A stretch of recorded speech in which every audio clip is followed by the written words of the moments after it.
Hi, and welcome back to the channel, guys. We are continuing Band of Brothers. This is episode 5, and it is titled Crossroads. And we just watched episode 4. Watching 2 episodes today, and it was a tough one. And you know, having to see like a lot of the new green replacements coming in, and some of them dying even, and Easy Company having to retreat. But at least we thought we lost Ball, but he survived, thankfully. And now it seems like they're gonna have to find another way into Germany, because that whole mission they tried to do that kind of failed. And they told us in the end there that both like the Allied forces overall, they lost a lot of people trying to do that. So yeah, they have to switch up tactics, and I'm guessing maybe that's what we're going to be seeing in this one. But do you have anything you want to... Nope. Alrighty. Then we're just going to jump into it. And you can, of course, always check out our full-length reactions for Band of Brothers and all the other shows that we're doing on our Patreon page. The link is down in the description below. And here we go. Some of the officers, I don't think I would follow them in the water. But he was one of the best. He went right in there and he didn't. I think they're talking about Winters. He never thought of not being first or sending somebody in his place. I don't know how he survived, but he did. Thank fuck for that. So this one is going to be more about Winters, maybe? Perhaps. Ooh, the shaky cam is strong with this one. Yeah.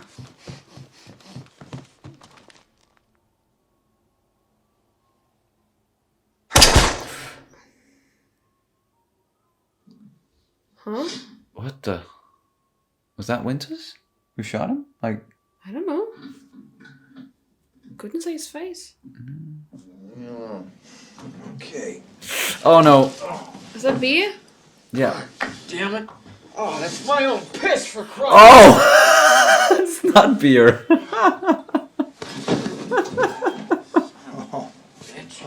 mean, we're the only unit in the group that's got the Germans on the German side of the Rhine. It's sort of cute together. Those two. Dixon, I have a report. The report, yes, sir. Light a fire under it, Dick. Sir. Now, goddammit, we asked for this yesterday, and here it is today, a day late and $1 short. I need you to go and write a report. It's very important. Sure, it does not seem that important when, like, you've been out fighting and seen your men die. And, We're up top. Is that is that a dog? Yeah. Is that a doggo? Oh, it's a German Shepherd, of What's course. Yeah. A couple of regular G.I. Joes. We got penetration! Allie, turn! All right, get him on the table. Yeah, Allie. Allie, you gonna be okay? Oh. What the fuck happened? Are they going hunting? Get the boots off, elevate the leg. Ah, okay, so we're jumping back and Okay, forth. yeah, okay. Yeah, okay, got it.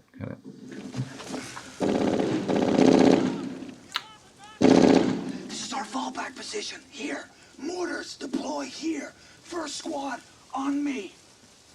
Go.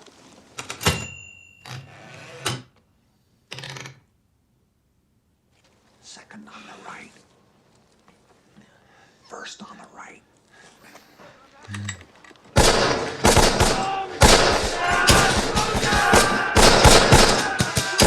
Fall back! Fire! Fire!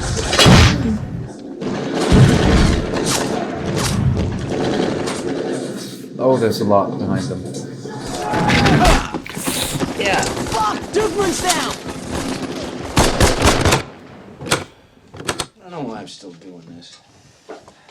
Want drinking? Hiding in your footlocker. Captain, for Christ's sake. Why don't you just give it up? Drinking. Hiding it in my footlocker. You're a captain, for Pete's sake.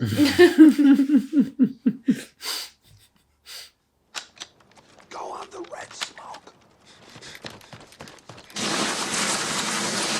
Now go.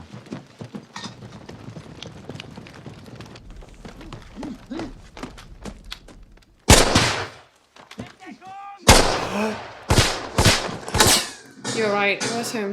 Winters, shit! Holy. Oh, how is he not getting hit? It took them by surprise, perhaps? Yeah. Holy shit! It's a whole other company! Keep fucking shooting. Crouch in the open! Fire for effect! Over! Polish! Listen, Polish! What's he saying? He's telling me that they're Polish. Yeah, don't you believe it? There ain't no Poles in the SS! Move! Ah, shit!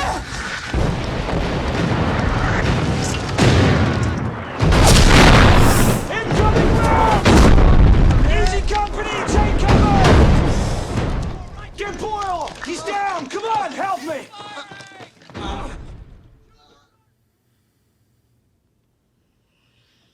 You have 1 round. Johnny, how many prisoners do we have? Got 11 right now, sir. Okay. You drop a prisoner, the rest will jump you. I want all prisoners back at Battalion CP alive. Wow. Sir. I freaking love Winters. Yeah. 22 wounded, huh? You okay? Yeah, 1 killed. Who?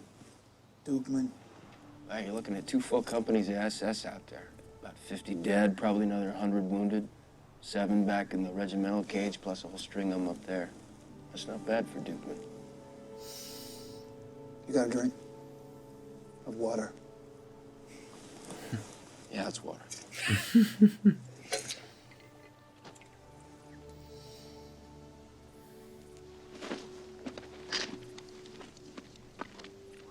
How'd you feel about handling the battalion? Sir? Moving you up to executive officer, 2nd Battalion. You're a solid tactician and a good leader. Don't worry about administration. You pack your gear and come on to Battalion CP. Yes, sir. Like some coffee, sir? Yeah. Thanks, Doc. All right. Hey, Dick. Finish your novel yet? Who is he? Zelensky's my orderly. Fancy. Well, rank does have its privileges. Keep moving and lead the way. Dick. Easy's in good hands. Yeah. Yeah, right. Well, hang tough. I could say the same to you. Oh, if they do run into any trouble, you let me know. You run into any bacon sandwich, do the same, all right? Damn bacon sandwiches. Well, you can always see when Bull is there. Mm-hmm. Because of the cigar sticking out of his mouth. Never thought I'd be so glad to see a bloody Yank. Your show, Colonel. I'll be back shortly. Sir, Mr. Signature here. Paperwork. Who's Heiliger and the American 101st have done the Red Devils a great service. To Easy Company, victory, and Krahi!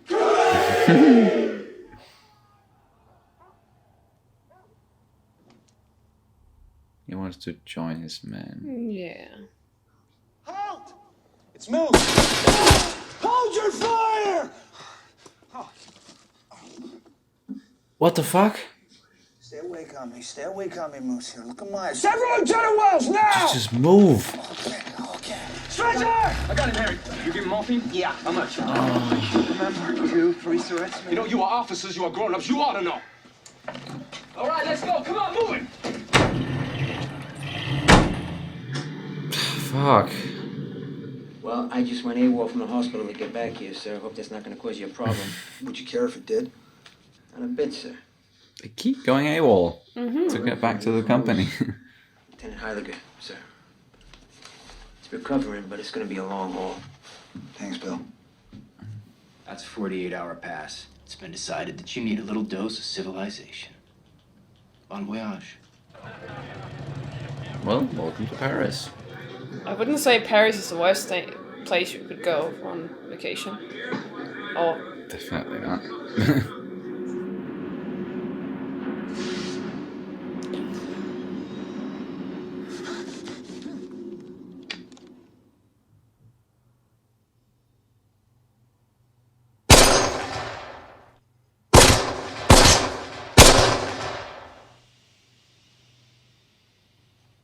Monsieur, c'est le terminus. Le train s'arrête ici, on doit tous descendre. Last station, buddy. Yeah. That looks nice. Yeah. Comfy. Where you been? I've been looking all over for you.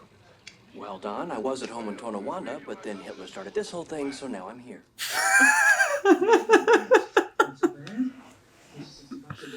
God, that Benny. Cut a penny. What? That's very annoying. So annoying. All officers report to respective HQs. All passes are canceled. Enlisted men report to barracks with your platoon leaders.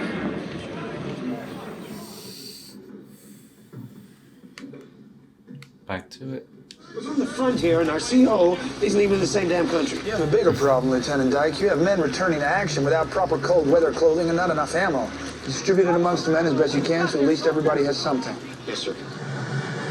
This does not sound good.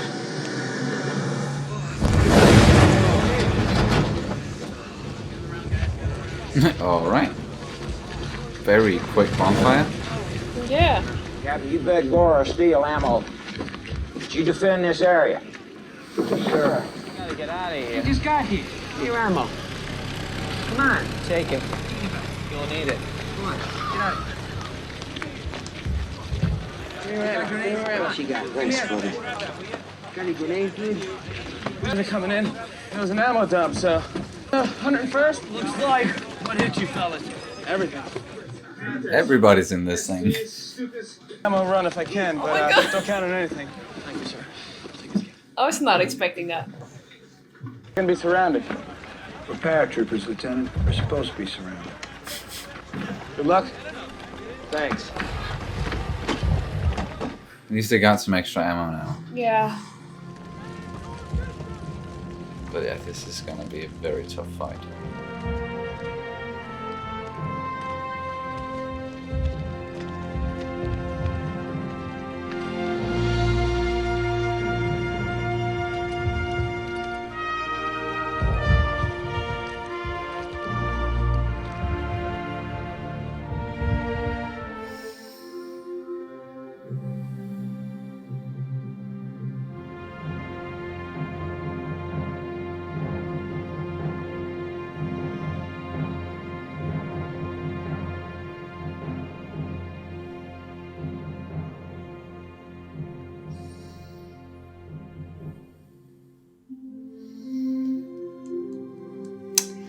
Yeah, the next one is gonna be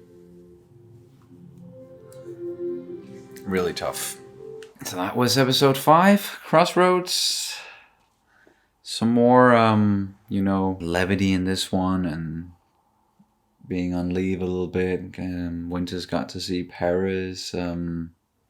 It kind of seems like this one and the one before, even though of course stuff went down and in this one where they got to ambush a hell of a lot of Germans and take like 2 or 3 battalions out or something and capture many of them. It still felt like it was leading up to something. Something's gonna happen, and that is. By all accounts, what we're gonna get in the next episode. Limited ammunition, no support whatsoever, bad clothing, or not winter clothing. Gonna be surrounded, it's an episode that you guys have been telling us that we should mentally prepare for. That it's gonna be a rough ride, so to say. But we were also right in assuming that this episode was gonna focus a lot on Winters. And it certainly did, and his capabilities as a leader, and I just gotta say I think he's amazing. He is, yeah. His ability to both be very strategic about it, he knows what he has to do to get the job done. He's not afraid of going in first at all. Like he will do that in a heartbeat if it means he can protect his own people, and he has a lot of empathy as well, which is what I really find like that's a very important quality. And I think at least like even having empathy for the enemy, or at least especially actually having empathy for the enemy. And we certainly saw that in a scene that we saw multiple times in this episode, where he shot that young German guy. And the last time where it kind of went into slow motion, we got to see both of their facial expressions, like the surprise in Winter's face, and then the German soldier, like how he just slowly realized that, oh shit, this man is about to kill me. I'm gonna die now. But also the shift in determination on his face as well. Yeah, I felt on Winter's yeah. face, yeah, because I felt like there was like a shift of determination, and him deciding to just go for it. And I think I don't know much about PTSD. I'm not like an expert in PTSD, but No. the whole with the facial expression, I could imagine it's one of those images that's just, you know, it's just it burns into your consciousness, and you'll probably I could definitely imagine it's one of those things that will haunt you and taunt you for a long time, if not for the rest of your life. Probably, yeah. And I just thought it was a kind of a nice way to do it, and we saw how people, these soldiers, how they were actually struggling with certain things. And Yeah. you definitely knew that. I can't remember his name, but he has very light hair and very blue eyes, and was shot through his buttocks. Popeye. Popeye, yeah. We also saw how he was struggling with something, and I could imagine that many of them are struggling, and if they're not struggling, then they're possibly doing the exact opposite. You know, instead of delving in it, they're just basically running from it. And we saw some of the Easy Company guys that we've been following along. The guy who was just nagging and constantly talking over the movie, and yes, I think it might have been some sort of like escape for him, maybe. Yeah, and then the complete opposite with Buck, where he, like, I think he really tried to just forget and just zoom in on the movie, maybe. No, that was not. I talked about Buck then. Oh, you were talking about Buck. Yeah, but it's Popeye. because both Buck and Popeye, they got shot through the through the buttocks. But Popeye was not the guy talking a lot during the movies. There was this guy who's like, I've seen this 13 times. And sorry. But yeah, Buck, the guy who got shot in the ass most recently, so to say. Okay, yeah. What were you saying about him then? I just said that he was also struggling. And you could see that, and that was what I initially started this with then. And then I said, well, on the opposite side of the spectrum, we had this very loudmouth guy who was just talking over and being very annoying, and especially to Lipton in front of him. And Joe as well, and So I think that's also a way of coping with what they're going through. Is one side is, you know, just completely sitting in silence and you know, really struggling with it internally, where some other people might try and escape from it by just being loud and trying to stay busy all the time. Yeah, exactly. And keep talking, keep doing stuff, and just trying to put it out of your head, just all the time. And I think that we got a lot of that in this one as well. Like, how are these people dealing with what they have to do and what they've seen happen to people like their brothers, essentially, fighting alongside of them and then losing them. That's definitely going to take a toll. And then, as we talked about, what they have to do as well, you know, taking a life, that's never easy, and it should never be easy either. And I think what you talked about with the PTSD, with the faces, I think I've heard at least or read that is exactly what is, you know, a lot of soldiers coming back from war and what will return to them, and maybe, you know, in their sleep and something, like they usually talk about the faces of the people they have maybe killed, or the people who got killed, and their fellow soldiers and everything. So yeah, I think that the whole with the faces is quite important when it comes to that. But it also showed how even the greatest leaders, these great soldiers, even though they might seem well put together, they're still struggling with the effects of war. And but they're not letting their own, struggles and it doesn't seem like, even though Winters is really struggling with a lot of it and it has a very profound effect on him, he's not letting it get in the way of him doing his job and him doing what is best for his people and everything, and he's still focusing on them and putting them first a lot of the time.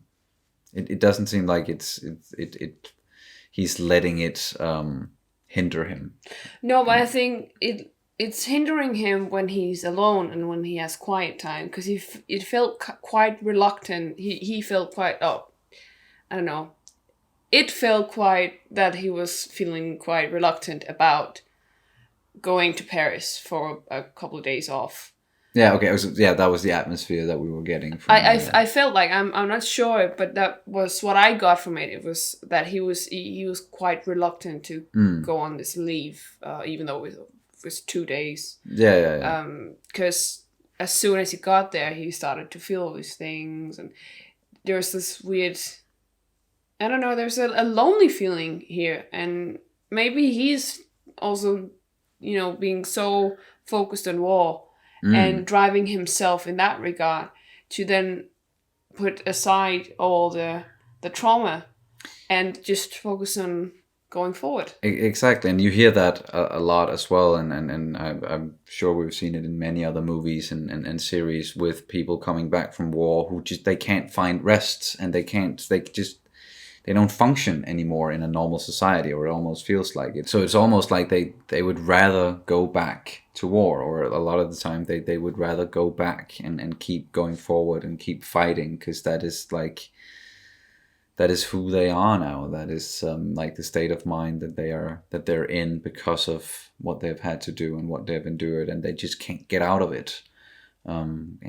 Just can't find rest in like somewhere like Paris, where you should be able to enjoy life and enjoy the scenery and everything that's going on, and exactly, the food and everything, and you could see people all around him just having a good time, and like at least some of them, even though I'm sure like in wartime it's not like there are probably a lot of people who are dealing with shit, even in a place like Paris, where like the war is not there specifically, but it's still going on. But he was definitely not there. Like he was he could not get away from what he has been doing and what he needs to do going forward, and what's going on with Easy Company. And then he got promoted. Got to do a hell of a lot of paperwork. Yeah. I like that one scene where it's like, if you show me one more piece of paper, I'm gonna just like, keep that away from me. But his relationship with Nixon, like I love those two together. Yeah. They just seem like real good buddies, and they have a great chemistry together. I love the scene where he was just writing, and he went up to get his stash, and he's like, well, why am I hiding my alcohol? It's like in your footlocker, because I'm a captain. Yeah, there's no reason why I shouldn't like be able to just have alcohol in my own freaking locker, in my own footlocker, and just I guess it's a habit, and he's just such an honorable man, Winters. He's just like, yeah, sure, use my locker. Sure. Nobody's would exactly. possibly think that he would hide liquor in his footlocker. No, Winters? Yeah, because he's not that type of person. No, not at all. But he's not. He's never judgmental either, and I love that. Like, he was like, "So you want me to stop drinking? Is that what you're saying?" I was like, "No, that's not what I'm saying at all." But he just maybe wanted him to say that, or I don't know. It was a nice little scene. But then the guy who was supposed to take over Easy Company, and he was doing a good job, it seemed like, and Winters was out for a little stroll with him and just talking about what he should be doing and keeping an eye on when it comes to Easy Company. And then he got shot. Yeah. And he is most definitely or probably not gonna be able to come back at all. Because he's alive but struggling is what they said, I think. Or it's gonna be tough.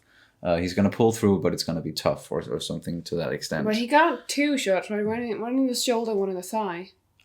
Or was it the only one in the thigh? So I can't quite remember. No, No. But he was bleeding up here, and yeah, it's so yeah. By all accounts, then moving forward, then Winters he had to come back, and then now they have this mission once again with minimal ammo, no winter clothing, no support, and they're gonna be surrounded. So. Yeah, I have no idea what to expect other than it's going to be tough and we're probably going to lose a lot of the people we've gotten to know. Yeah, definitely, unfortunately. I'm glad we know that Winters, he's going to survive. Yes, that is very good to know. And we have on purpose not looked up anything because we want to be surprised, of course, and it makes for better reactions for you guys if we don't really know what's gonna come and who's gonna survive and everything. But as you said, I'm glad that we know Winters is going to survive because he is just freaking amazing guy. And Damian Lewis is doing such a good job playing him. Like he is great lead for this series. There's a little bit. It's just me who's a bit weird with stuff like this, but there's a bit too much shaky cam for me in this one. Yeah. Especially the opening scene with Winters running. And it's just that I get a little bit like motion sick. Yeah. I get some motion sickness, or I get a little bit nauseated by it. Because there's a lot of But it's just. It's a personal thing, and I'm sure like it'll bother some people, and others will be like no bother at all. But at this point in time, when they were making this series, it was also kind of a newish technique, and Spielberg utilized it a lot for the first time in Saving Private Ryan, and kept on trying to use it here or using it here. And I'm sure that there's a lot of learning with that, and just, okay, how much can we use it and what effect and everything. So a lot of balancing to do there. Because I do think it can give a very good, or it lends itself very well to what's going on screen a lot of the time, because it is chaotic, it is war. It does make sense that it is confusing and shaky and everything. But for us, sometimes it can just... maybe be a little bit too confusing if we want to know what is going on. But, for me, it's just the physical effect of it. It's that I get slightly nauseated by it. Okay. Yeah. If it's too much, it's the same thing with strobe lights or something. Yeah, exactly. Yeah, okay. Yeah. I can get slightly nauseated by it. Okay, yeah. But unless you have anything else, one very small thing. Yep. I just don't understand, and I know it's just the mother in me, but I don't understand why people don't have winter clothes for like war stuff. Why they don't? They do. They just didn't get those supplies. Like they are undersupplied. Like same with the ammo. They should have all of this, but they don't because they are. I guess I missed the memo then. I just thought that because I've heard a lot about like wars that have been carried out in freezing temperatures where they simply didn't. It was just too cold. Like, yeah, except what happened at the end of World War II and why, the Russians were able to beat the Germans back was the weather. Yeah, they were just simply not equipped for that kind of cold. And exactly. I was just thinking this could be the same thing, that they were not simply not equipped for it. It could also maybe be some of that as well, that they were not expecting to fight in this cold.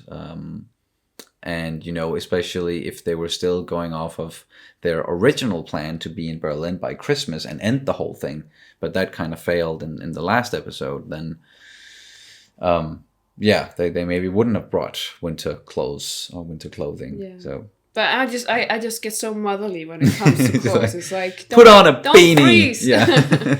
Or put on just, a big sweater and a Yeah, very yeah. thick pair of socks and get some proper shoes. Yeah, well, they did talk about like having many pairs of socks and using it for like your hands and your feet and your balls and everything. But they said they forgot their socks. Oh, yeah, Even yeah, though they were trying to live by their own words, they Mm, forgot their mm. four pairs of socks.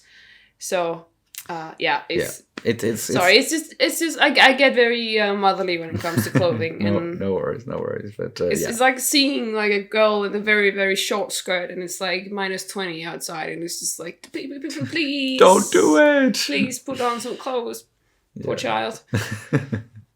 All right, but I think that's gonna do it for this reaction and review to